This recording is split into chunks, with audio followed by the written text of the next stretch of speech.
record button after you share your screen. So now I'm recording. So now we're going to share screen. And then I'm going to go to this, share screen. And then I should be able to go, hopefully, to my PowerPoint right there. And now I have to go to... I'm eating lunch, so y'all just ignore me. Okay. I'm like, where is the thing? Design, transition. I'm looking for the slideshow. There you go. That's what I wanted. Okay. From beginning. Yay. Now, can y'all see that now? Part of it's cut off on the right. Yeah, because of our little boxes. I don't know if I can move those. At least for now. I can move them, I guess. We can actually hide them ourselves if we need to. At the top, there's a little minimize. Oh, we lost Chris somehow or another. She was on mute for a second, and then we lost her. Or it looks like we lost her. I will. Anyway. Strawberry? Huh? Yeah. One strawberry. I have been wanting to do a little thing on Hostess coaching for a while. So this is kind of like a little thing, because I have really good parties overall, and I have a lot of repeat hostesses. So I must doing something right. I must be doing something right. You know, in the fall I can easily have $700-800. I think I had $1,000 party. It was my biggest party one time, but I could easily have those. So, and I love that I can have repeat hostesses a lot. Like I just thought of one earlier today that I need to contact because she'll be coming back. So anyway. So going to Hostess coaching, the key to successful parties. I am always amazed. I also host other parties for other companies just to see how it works. And Diana knows I just recently hosted a Tupperware party. Now she's assuming that because I'm in direct sales, she doesn't need to coach me, but she didn't coach me at all. You know, not at all. And I hardly ever heard from her much. So, I mean, I had a successful party for her because I know how to have a successful party. But I think some of why I put in here is why do people not want to have parties? They haven't been coached how to have a party. So because they haven't been coached, they haven't had a lot of success. So they're real hesitant to have a party in the first place because they haven't had success in the past. Does that make sense? Mm-hmm. So that's why I really feel like that as Uzzies, this is kind of like our mission in a way to really educate people on how to have successful parties. And you can have them, you can have lots of them different ways. But going on to the next slide. Now, click the space bar, you're not going. Why is that?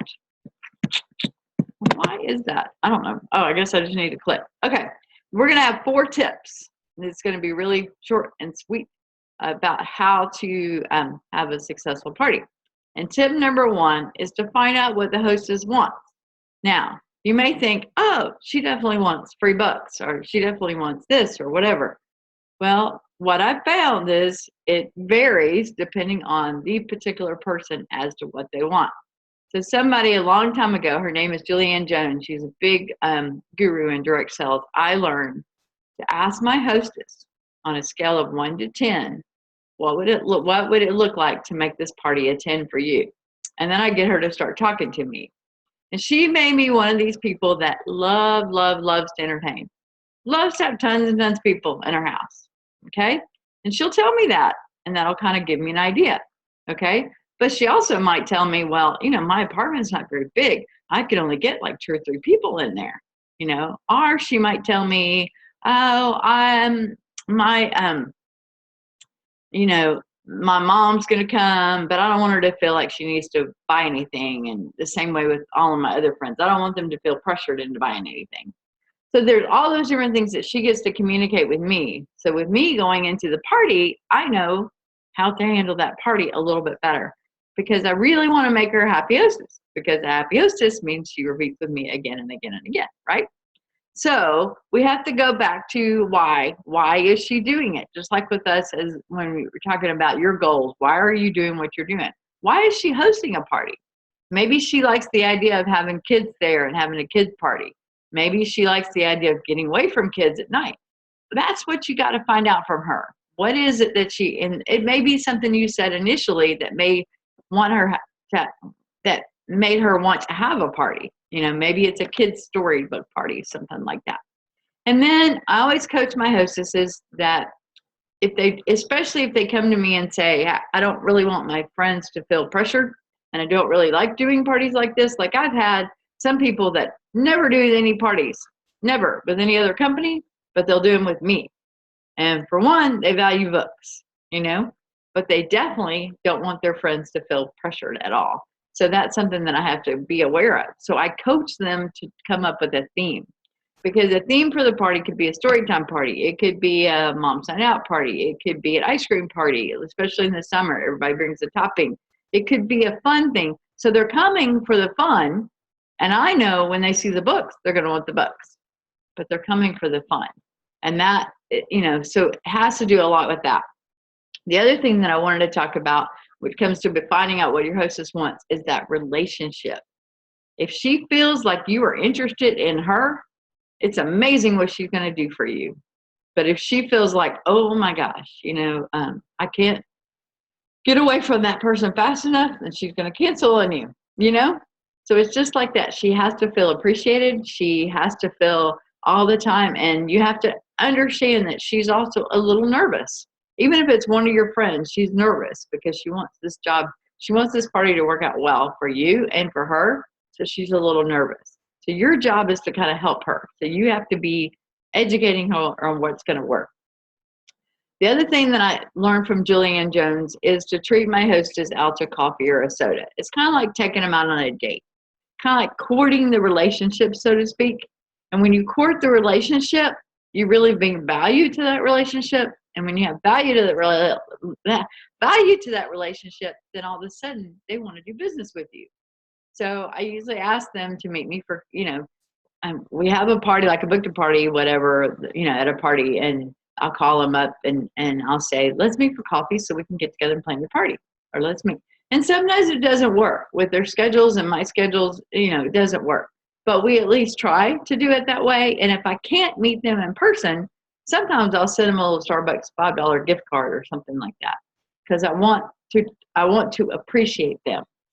Okay. And then the key part is when they come to that meeting, I ask them to bring the guest list of who they're going to invite to that meeting. So therefore, I have a little thing that it's how to get 40 names in 4 minutes. And I'll download that after we get done. Oh, shoot. Batteries are running low. There we go. It shouldn't be because it's plugged in.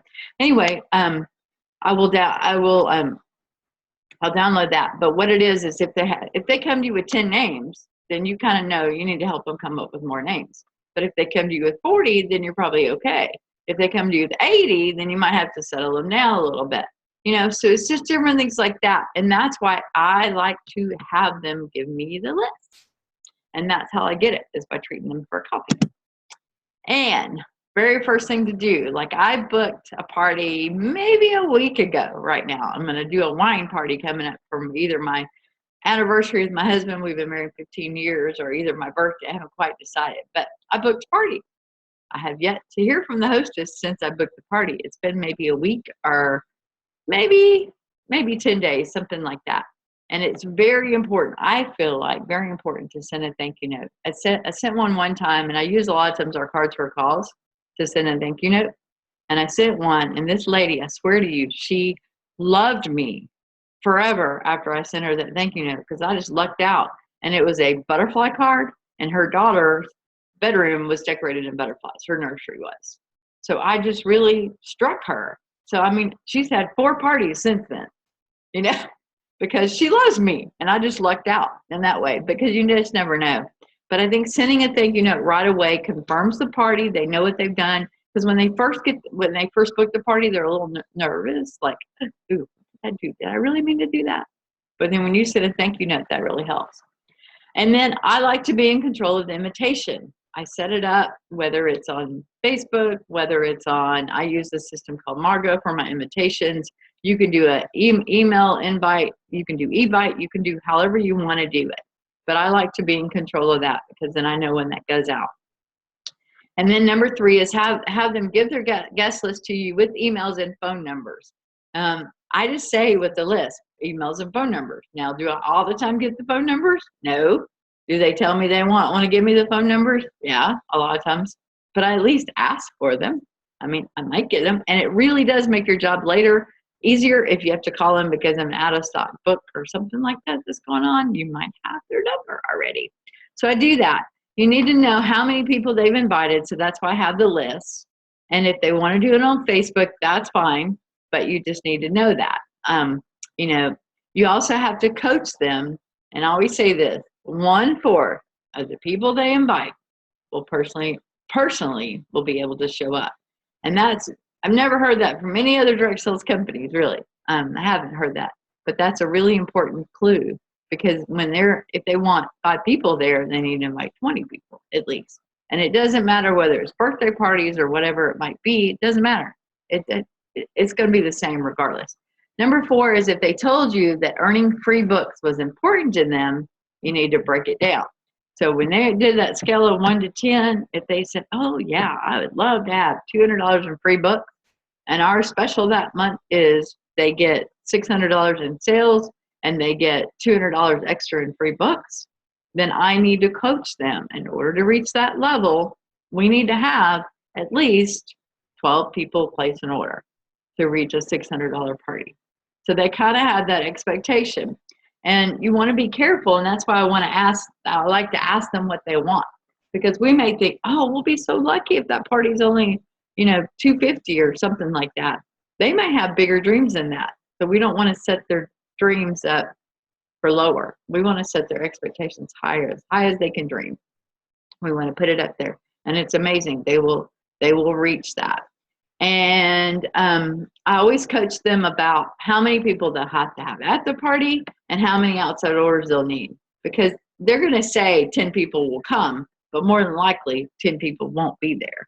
So you have to kind of think about that when you're doing that. If they told you they want their friends to come and have a good time, they coach them to make their friends feel special by personally inviting them. And that's what I always say to them if they're a little hesitant about the most important way to make your friends feel special is for you to personally invite them. And then they don't worry about it because they want their friends to feel special. It would be like stupid not for the friends to feel special. So anyway, that's what that is. Okay. Tip number 4 is check with them very often. And I use text messaging a lot. I use Facebook message, stuff like that.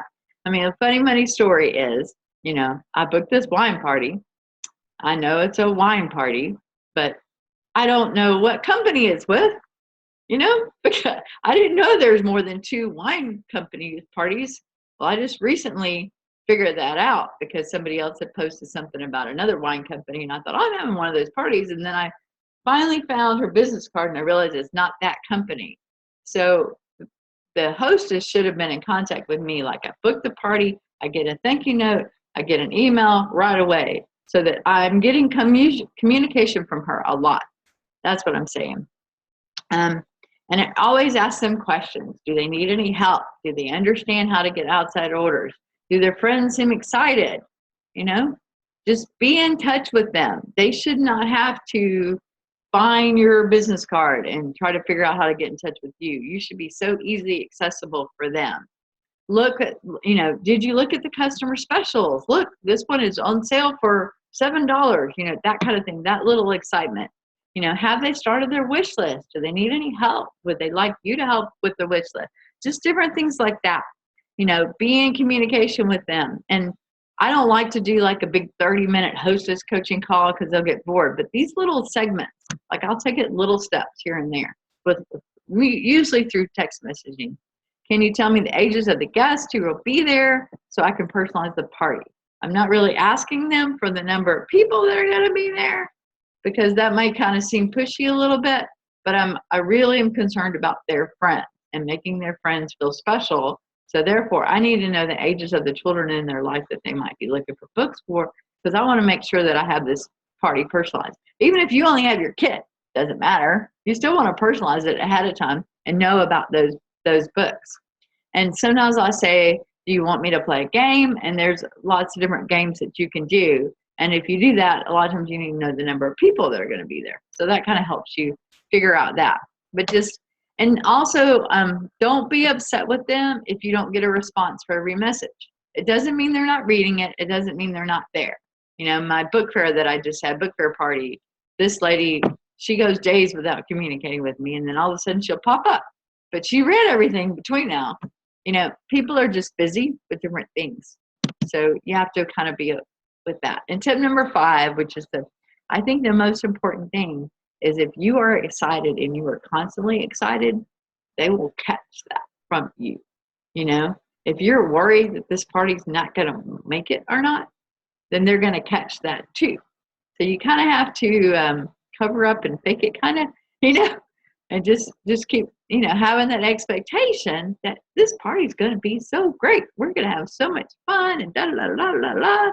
And it's amazing. You get what you expect in life a lot of times. So that's kind of what's going to happen if you just keep that excitement up.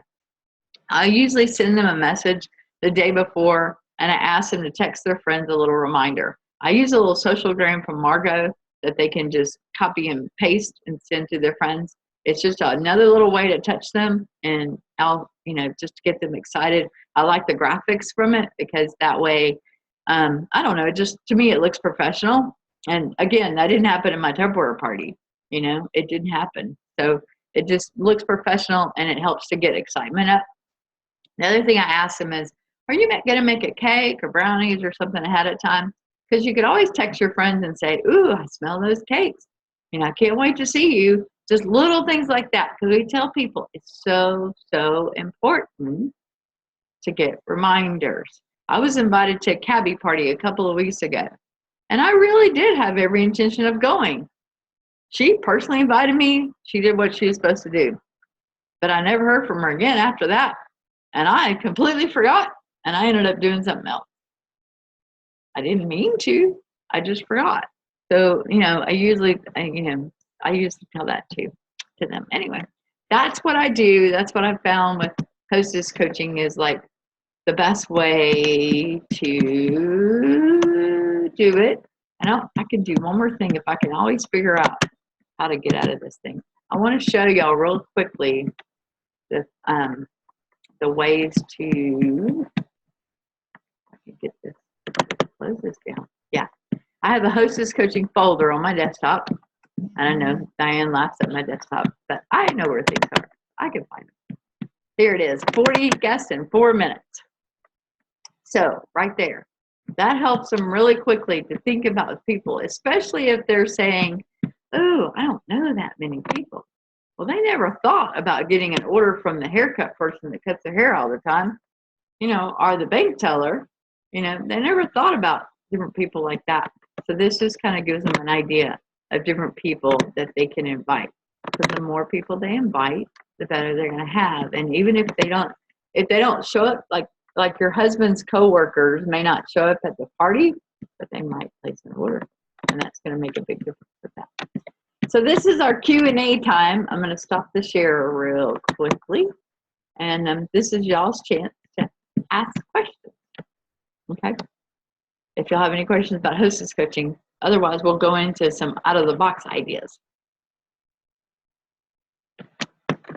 Anybody? Do you have a form letter that you start with, an email or something that you would send out after booking the party that has things kind of in writing for them to remember too? I don't, because at least for my personality, that would be too overwhelming. I would need it in little segments. Okay. I tried that at one point, and I spent time making it, and I thought it's better to communicate with the hostess in small segments of little tiny pieces of information, because most of my hostesses are just as busy as we are. You know, one's a teacher. You know, the one that I just had recently at the school after school. She's just as busy as can be. If I sent her an email, she wouldn't read it. Not at all. Not even a short email. Maybe a short. If I broke it up into little segments, maybe. You know. Okay. But she's not gonna So, and I guess that was, it's like I missed a slide. I thought I had a slide in there, and maybe I didn't, but a slide, how to communicate with your host. I didn't talk about that. That's right. You have to communicate a lot, but you need to find out your best source of communication with that hostess, because she might do email. I've had hostesses. I mean, I'm emailing them, and I'm in San Francisco visiting my son from my phone, because that is her best form of communication. You know, a lot of mine, I'm texting all the time. It just kind of depends. So you have to kind of find out. And sometimes I'll call them, especially if it's getting close to the party, and I'll call them and I'll just save a message. Just wanted to call you and say, I'm so looking forward to your party. We're going to have such a great time. Just so that they hear my voice. I may not catch them, you know, but at least they hear my voice. And they know that I am their partner. My job is to help them have a successful party, you know, and I want them to really be working with me and partnering with me. Okay? Okay. So y'all have any other questions? I know she's still on mute. Do you want me to? Yeah, there you go. I posted it in the chat, but just I didn't see it. Sorry. no, that's okay. I had my last hostess actually didn't serve any snacks or drinks. Do you think that is normal? I mean, would you ever coach a hostess on like just how to be normally hospitable? It depends on the hostess and her personality. If you ask her that question on a scale of 1 to 10, what would she want? What do you think this hostess would have said? I guess I don't know. I bet you she would have said, oh, I want free books. So that's all she's concerned about. She's not concerned about being hospitable to her people that are there, you know, because she doesn't think about, you know, oh, you can just have water or whatever. You know? So yes, I mean, you know, so you just have to kind of find out what it is for them that they want. And then, yeah, you might say, well, you know what? You know, what might help is for you to make some brownies or something ahead of time so that people will come and really enjoy themselves. Then they might spend more. And she might really need you to tell them that, because her goal is how much are they going to spend? Kind of along those lines, when do you think, this isn't coaching, this is actually at the party, when is it better for them to have, like if they're going to serve a dessert, when is it best to do that? Before the presentation or after? Question. I do that 15 minutes while we're waiting for moms to show up, because moms are late. So we eat first. Right when we get there, we go ahead and have snack or whatever, you know, they go ahead and help themselves. And then when I'm doing my presentation, they're usually eating, you know. Okay. So you know, potatoes or whatever, you know, pie or whatever they made. Because a lot of times I'll try to tell the hostess not to go too overboard, especially if she's one that likes to entertain and wants to do lots and lots of food. I tell her, well, we get really, really busy and they get into looking at the books. So I don't want you to have a pie in the oven and we forget about it because we've been so busy looking at books. Right. So I kind of tell her a little bit about that, you know, depending on what she wants. And, you know, when she says it's going to be, when she's explaining to me that this party's going to be at 10, she might be telling me, well, I'm going to have appetizers and I'm going to have wine and I'm going to have da-da-da-da, you know. So that kind of gives me an idea, you know, to coach her a little bit. Because I don't want her also, the other thing is why you need to ask that question is she spends $50 on food entertaining her guests. It's going to affect your bookings because not everybody is going to want to spend $50 on food. So you have to kind of think about that and kind of help her scale it down a little bit. Again, you only have so much control. One of my slides was take as much control as you can. I like to be in control as much as possible, but I will have some hostess personalities that are going to take over. Regardless of what I say, they're going to do it their way. Okay. And then if someone is late, because, you know, there's always somebody that's late. Right. If somebody is late, do they just have to wait till the end to get their dessert? They can help themselves. Okay. The hostess will get up and do it. You know, the hostess will get up, but they can pretty much help themselves if they're late. Mm-hmm. Okay. I think we lost Chris. I think we did. Oh, well, I don't know. I don't know what happened to her. Maybe we just lost the internet connection. But anyway, I don't know where we are on time. It's supposed to tell me. So Since we're recording, you can talk a little bit about your idea of the dentist office thing. Since we're Oh, it's not my idea. It was an idea I saw on Achievers, right. and then I modified it. And I've been working on a similar idea for doctors, doctors' offices for their waiting rooms, and modified what I found there. I can pull them up, and so we can put that in there. That way people can see. Give me just a moment. The dental office. Stop share. Yes, you'll have to stop share. You already did though. I'm not doing it anyway, am I? No, I don't think so. I'm not looking at your screen. Okay. All right, let me see. You're pulling those up. I'll explain a little bit about the 250. You are right. You have to have $250 in sales, but that's going to give you $125 in free books. So what we mean for that is you're going to have to combine those orders together. Like one dentist office gets this, and one dentist office gets this, and you combine them together. It won't work totally by itself. So what she was doing is 150. She's going to have to get at least three different dentist offices to give her that much in orders to make it work. That makes sense? Yes. But now, the way that I was looking at it, you don't have to combine, right? You could just check the order as it comes in. Well, for Literacy for Life, you wouldn't have the minimum 250, would you? It wouldn't be a Literacy for a Lifetime. It would be, hold on a second. It would be a book fair. Okay.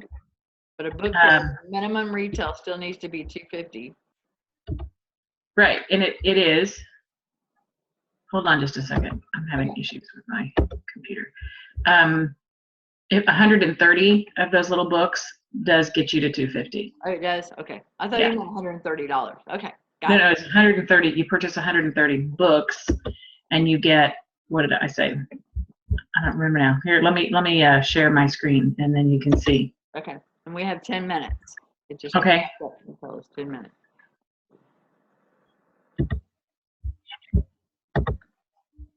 Okay, so my the dental one was this, which I just copied and then modified.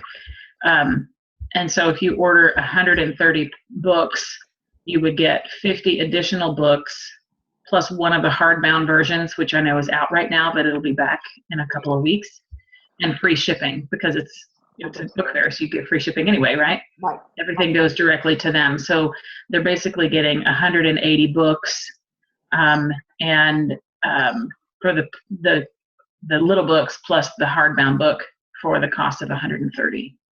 Sounds great. Yes. So I was looking at that. And then the other one that I was looking at was for the waiting room for the doctors. And if I can remember how to make this bigger, this one I haven't looked at in a while, but this would be something I would give to physicians. It could be like a doctor's office, or it could be, if this could be a dentist too. I mean, this could be anybody who has an office that has people waiting with little kids. And what I offered is it's basically an order, and then because it's $100 order, then it's about $100 order. Then you get like one free book. And I just made the two collections that are comparable so that you have the same number of books in each one, collection 1 and collection 2. And these are 10 hardcover books.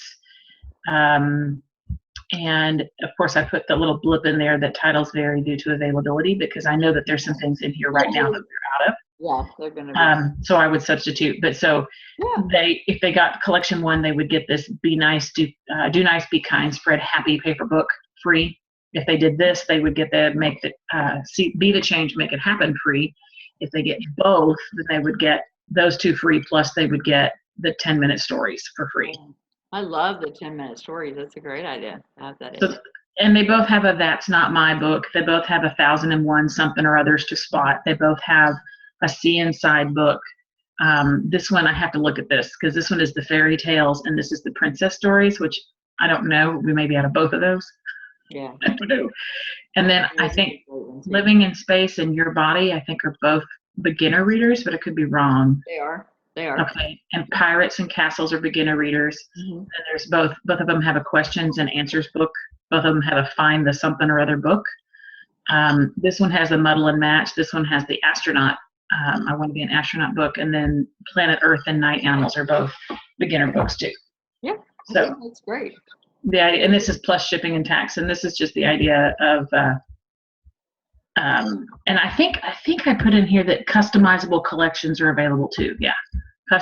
They're also available. So, if people are looking at this and they're like, well, this is great, but I want something Right. maybe like that. I want more body books because I'm a physician, maybe they want more books about the body, then we can switch it out. So Yeah, I think that's great. I think to make it simple when they have limited time, you could put in there somewhere about our 50% replacement guarantee. that's a good idea. They Okay. should know that if they should hold up pretty well, That's a good idea. They should be gone in the first week or two, all torn up and stuff like that. So, Okay. And that they're not saving any money here. This is like basically a tiny little show, basically. The point is just this way they don't have to make a decision on what books. They don't have to be overwhelmed by maybe a large catalog. I've already made some selections for them. I think it's perfect. And what you could do marketing wise is drop off a sample book with the flyer and then come back a week later and pick up the sample book. Okay. And you follow up an email between now and then. Because if they'll take it, I don't know why I'm coughing, but if they'll take the sample book, then they're interested. If they don't take it, then they won't. But because you're not going to get to talk to the doctor, but it'd be neat for the doctor to see one of the qualities. Right. Well, I was thinking that it's not the doctor that you need to do business with necessarily. It's the business office person. It probably depends on the personality of the doctor. The doctor want to approve everything. It's the same way with daycare directors or whatever. Same thing. It depends on, one doctor may say, you just go with it. Who cares? Another doctor may say, I want to know all about every decision that you're right. making. So probably just like in a school where the school secretary really runs the school. Right. In this situation, it's the receptionist that you need to talk to first and find out who would be the person that would be best to talk to, the physician or right. the business manager. So you have the right person to contact when you come back. Just asking questions. Yep, that's good. Well, good job. Yay. So we gave them 2 out-of-the-box ideas that they could use. And thank you for being on. And we will talk to everybody else next week or whoever listens to the recording because we're going to get cut off probably any second. We should do a free offer. I know. Just to see who pays attention all the way to the end. Yeah. If you paid attention all the way to the end and you comment below, Diane and I will send you a card in the mail. Oh, or at least a little prize, just as to see if you did it. I'll send you some personal artwork that my 18-month-old or 19-month-old son created. Oh, and I might could send a personal artwork from 13-year-olds too. So you just that would probably be a lot better. Yeah. You just never know what you might get. Anyway, well, have a good day, and I'll talk to you later. All right, thanks.